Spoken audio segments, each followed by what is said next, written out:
Tidjane Thiam, cet ancien PDG de multinationale cotée au Fortune 500, est revenu sur son exil forcé en France, où il se trouve depuis plusieurs mois, fuyant des menaces d'arrestation. Pourquoi? Parce que le pouvoir en place, selon lui, veut à tout prix l'écarter de la course à la présidence.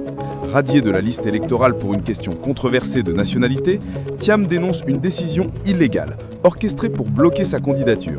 Une loi de 1961, jamais appliquée en 64 ans, s'indigne-t-il, pointant du doigt un acharnement ciblé. Et il ne s'arrête pas là.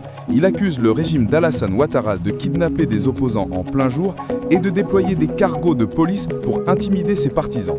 Oui, vous avez bien entendu, 39 cargos de police pour empêcher un congrès du PDCI. Mais Thiam n'est pas seul.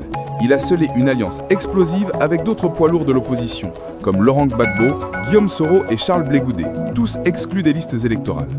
Ensemble, ils exigent des élections transparentes et inclusives, et appellent à une révision immédiate de la liste électorale. Vox Populi, Vox Dei, martèle Thiam, convaincu que la volonté du peuple ivoirien finira par triompher.